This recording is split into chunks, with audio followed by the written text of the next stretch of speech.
hampir 2 minggu juga belum upload konten apapun dikarenakan ada suatu masalah dari konten YouTube aku, yang mana aku upload konten karaoke sebanyak 12 video dan kemudian dianggap sebagai spam atau penipuan oleh YouTube. Halo guys, senang sekali kalau saat ini boleh kembali bertemu bersama dengan kamu di channel ini. Untuk kamu yang sedang menyaksikan video ini, aku harap kamu enjoy. Aku harap kamu dapat belajar sesuatu dari apa yang dapat aku sampaikan hari ini untuk kamu. Rasanya lama tak jumpa nih, setelah 1 minggu lebih dan hampir 2 minggu juga belum upload konten apapun dikarenakan ada suatu masalah dari konten YouTube aku, yang mana aku upload konten karaoke sebanyak 12 video dan kemudian dianggap sebagai spam atau penipuan oleh YouTube ya. Jadi apa yang bisa aku kata, dan kemudian aku terkena penalti selama 1 minggu sehingga aku tidak dapat upload video. Dan ya, pada akhirnya sekarang saat ini senang sekali aku boleh menyapa lagi kamu yang sedang ada di sana menyaksikan video ini. Mungkin hari ini backgroundnya berubah ya teman-teman. Kalau kalian lihat biasanya untuk 2 video terakhir aku mungkin temboknya warna coklat, di belakang ada sedikit hiasan, tapi kali ini mungkin lebih meriah.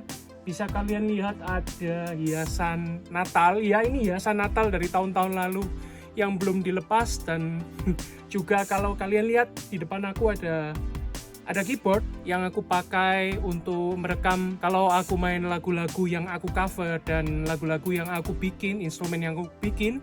Dan juga di sini ada laptop yang setia menemani aku untuk aku membuat konten dan menyalurkan ide-ideku selama ini. Dan juga kalau kalian notice satu hal lagi, rambut aku seperti ini bukan karena aku stres dan juga bukan karena aku pusing memikirkan konten, tapi ya di suasana COVID, di suasana pandemi ini, biar rambut ini terasa segar saja, supaya aku juga bisa dapat lebih banyak memikirkan hal-hal lain yang lebih berguna. Di samping aku cuman ngurusin rambutku aja, aku style dengan keren, tapi biarlah ya sekali-sekali botak begini supaya kelihatan lebih segar dan juga bisa memikirkan konten yang aku harap lebih baik untuk sekarang dan untuk kedepannya. Jadi sekarang aku cuman punya satu hal pendek yang mau aku sampaikan sama teman-teman sekalian. So bear with me and I hope you can learn something from what I have to share today.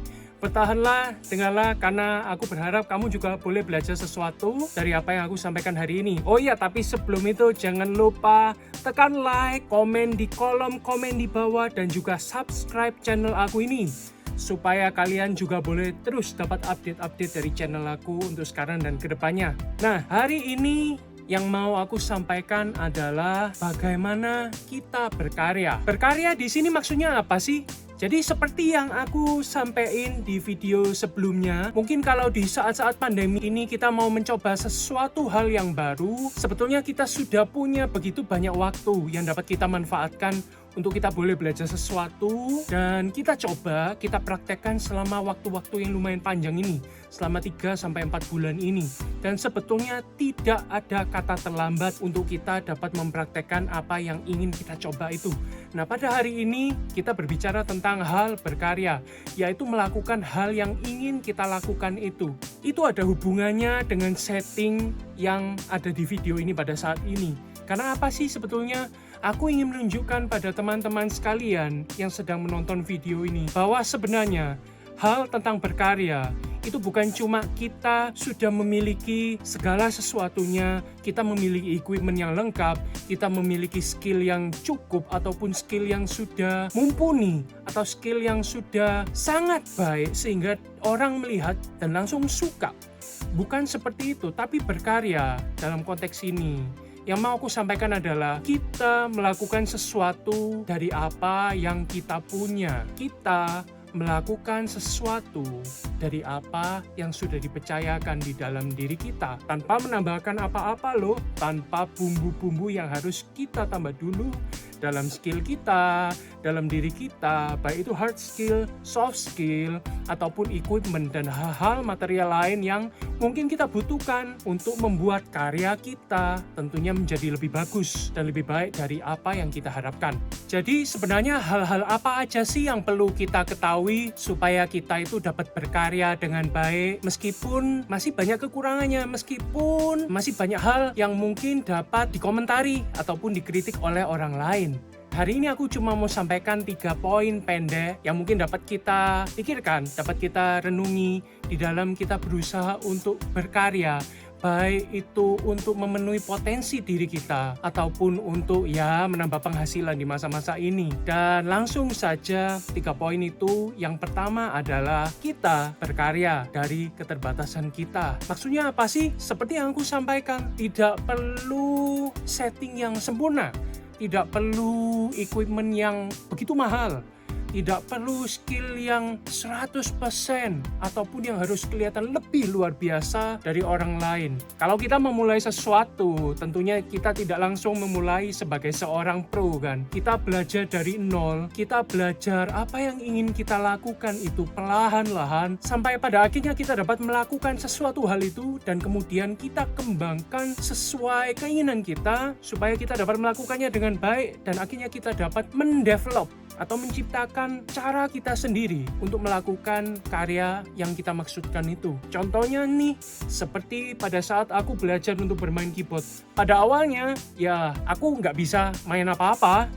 Do, re, mi aja kesusahan untuk menghafal dan butuh waktu sekitar kurang lebih 6-7 tahun untuk aku dapat bermain dengan fasih. Karena jujur, aku adalah orang yang kaku, main keyboard pun akhirnya jadi kaku-kaku. Tapi akhirnya di saat sekarang ketika aku belajar untuk mengasah keterbatasanku itu, latihan terus, mendengarkan lagu yang aku suka, coba memainkan lagu yang aku suka, dari keterbatasanku itulah pada akhirnya aku bisa sampai di hari ini.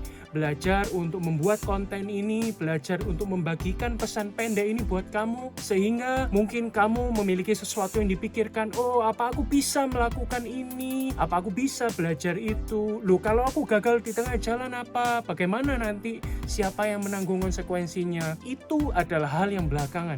Yang pertama adalah kita harus bisa berkarya dulu dari keterbatasan kita. No excuse. Tetapi waktu kita mengambil keputusan untuk kita mau melakukan hal itu, kita akan maju. Mulai dari apa yang kita punya, kita manfaatkan dengan sebaik-baiknya. Kemudian untuk poin yang kedua, sebetulnya poin yang kedua ini adalah ajaran dari dosenku yang diberikan pada saat aku kuliah. Seorang dosen yang I look up to, yang dimana aku belajar banyak dari dia.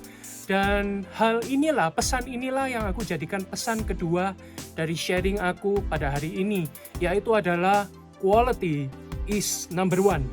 Sampai bingung nih jadinya. Poin nomor 2, tapi itu berbicara tentang quality is number one. Kualitas adalah yang terutama. Biasanya nih, kalau kita di dunia bisnis, kita akan selalu bilang bahwa customer is king, pelanggan adalah raja.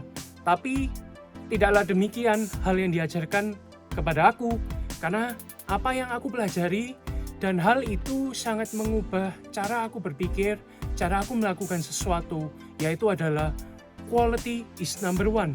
Ketika kita berusaha untuk memberikan yang terbaik dalam upaya yang kita lakukan, meskipun memang hasilnya tidak perfect, 100%, tidak sempurna, tetapi pada saat kita mengetahui apa yang kita lakukan itu sudah adalah yang terbaik, itu adalah kualitas yang terbaik yang saat ini bisa aku berikan, itu adalah quality number one yang bisa kamu berikan pada saat itu.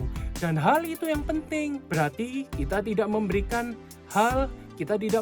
skill kita yang separuh-separuh, setengah-setengah, tapi kita melakukan apa yang kita inginkan, kita melakukan passion kita dengan sepenuh hati, dengan seluruh skill kita. Dan pada akhirnya, pada saat kita tahu batasan kita sampai di titik tertentu, kita akan menyadari hal itu karena kita akan berpikir, oh iya, berarti saat ini kualitasku hanya sampai di titik itu. Untuk sekarang, aku perlu belajar nih, supaya aku dapat mengembangkan skillku, supaya aku dapat memajukan tingkat kualitasku. supaya yang namanya quality is number one ku dapat menjadi lebih baik lagi. Karena aku percaya nih, skill itu tidak ada batasannya. Kita diciptakan oleh sang pencipta kita yang begitu luar biasa, dan dia memberikan kita skill yang macam-macam. Ya, mungkin dalam hal yang kita lakukan masih banyak orang-orang yang pro, yang memperoleh penghidupannya dari sana. Tapi ketika kita ingin melakukan sesuatu yang kita sukai, why not? What's wrong with that? Kita bebas untuk melakukan segala sesuatu selama itu tidak menyalahi orang lain. Kita bebas untuk melakukan segala sesuatu selama itu bisa kita bagikan menjadi kebaikan buat orang lain yang menikmati hasil karya kita. Itulah hal yang kedua yang mau aku sampaikan. Quality is number one. Poin ketiga atau poin terakhir yang mau aku sampaikan adalah, mungkin ini seperti slogan suatu brand, tetapi ya inilah message itu. Poin yang ketiga adalah just do it. Mungkin kita sudah berpikir dari poin yang pertama, kita harus melakukan karya yang kita inginkan dari keterbatasan kita. Oke nih, kita mempersiapkan diri, kita berpikir apa saja yang harus kita siapkan, lalu kemudian pindah ke poin kedua, quality is number one. Oke, aku tahu nih batasan skillku seperti apa, aku tahu apa yang bisa aku lakukan. Tetapi yang paling penting adalah poin nomor 3 ini, yaitu just do it. Kenapa? Karena meskipun kita mengetahui keterbatasan kita dan kita mengetahui kualitas karya kita, sampai di titik mana sih sebetulnya kita dapat melakukan sesuatu hal, tetapi kalau kita tidak pernah mau mencoba untuk melakukan hal itu, kita tidak mau belajar kotor, semuanya itu hanya akan berakhir di pikiran kita dan kita tidak akan dapat mencapai hal yang kita inginkan itu. Jadi jangan ragukan dirimu. Yang aku tahu, aku bisa. Itu artinya kamu bisa menjadi lebih baik. Do your best and just do it. Karena yang perlu kita lakukan adalah lakukan hal itu. Pada saat kita ingin berkarya, jangan takut salah. Gak perlu takut salah. Jangan takut jatuh, karena gagal adalah hal biasa. Gagal itu hanyalah kesuksesan yang tertunda. Mungkin kalian pernah dengar statement itu juga. Jangan takut untuk kehilangan apa yang kalian punya ketika kalian mendedikasikan diri untuk karya kalian, untuk skill kalian. Karena yang aku percaya, ketika kita mengasah skill kita untuk kebaikan orang lain, untuk kemajuan diri kita, pada akhirnya aku yakin itu akan menjadi kebaikan untuk orang lain, yang pada akhirnya buahnya itu akan kembali ke diri kita masing-masing yang berkarya. Karena pada saat orang lain menikmati karya kita, kita akan mendapat efek yang baik dari apa yang mereka rasakan. So, itulah 3 hal yang aku mau bagikan pada hari ini untuk kamu yang sedang menonton video ini. Yang pertama adalah berkarya dalam keterbatasan kita. Yang kedua adalah quality is number one. Dan yang ketiga yang paling penting adalah just do it. Jadi jangan ragu-ragu kawan-kawan. Aku yakin aku bisa dalam keterbatasanku. Kalian lihat yang ada ini semua, bukan studio yang perfect, bukan permainan lagu yang perfect, bukan content maker yang perfect. Tapi sampai hari ini pun aku tetap belajar. Kalau aku bisa, apalagi kamu. Don't worry, don't ask yourself, don't doubt yourself, just do it and be the best version of yourself ever. Oke, jadi itulah message dari aku untuk saat ini guys. Jangan lupa untuk kamu yang belum like video ini, komen, dan juga subscribe untuk channel aku, segera lakukan. Karena aku cuma ingin channel ini menjadi tempat yang chill untuk kita boleh sharing, untuk kita boleh cerita-cerita. Dan kalau kalian mau request lagu, jangan lupa kalian bisa DM aku lewat Instagram di account aku di bawah, ataupun tulis apa lagu yang kalian mau untuk aku cover, untuk aku kerjain. Bisa ditulis di kolom di bawah juga. Jadi nggak usah takut, aku nggak gigit teman-teman. Enjoy your day and see you another time. Bye.